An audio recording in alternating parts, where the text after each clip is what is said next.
होली के दिन हिंदू बरादरी का कहना है कि जब से कराची में अमन कायम हुआ, रौनकें बहाल हो गई।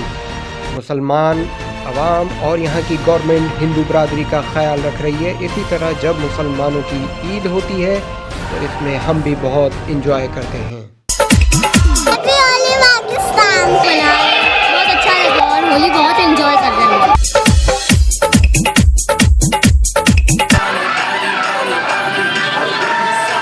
ये बताएं कि इंडिया में मुसलमानों के साथ जुल्म हो रहे हैं, वहाँ पे जुम्मे का नमाज के लिए भी उसको नहीं छोड़ रहे।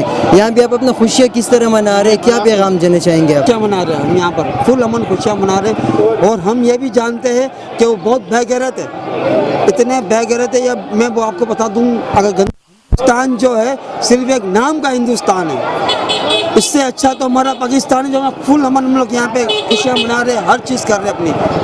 ठीक है, हम बहुत इंजॉय करते हैं यहाँ पे, बहुत हमें सुकून मिलता है। और हमें पाकिस्तान रेंजर्स को भी हमारा सलाम। बहुत मज़ा आता है हम लोग को होली बनाते हुए, और कराची में हम लोग बहुत ज़्यादा इंजॉय करते हैं सब मिल। तो हम काफ़ी धूमधाम से होली बनाते हैं और कराची में हमें होली की काफ़ी फैसिलिटीज़ और काफ़ी सुकून देते हैं कराची वाले। तो हम काफ़ी खुश हैं कि हम पाकिस्तानी हैं। बरादरी का कहना है पाकिस्तान में ऐसा नहीं लगता कि यहाँ हम अक़लियती कौम हैं, बल्कि फ़ख्र से कहते हैं कि हम पाकिस्तानी हैं।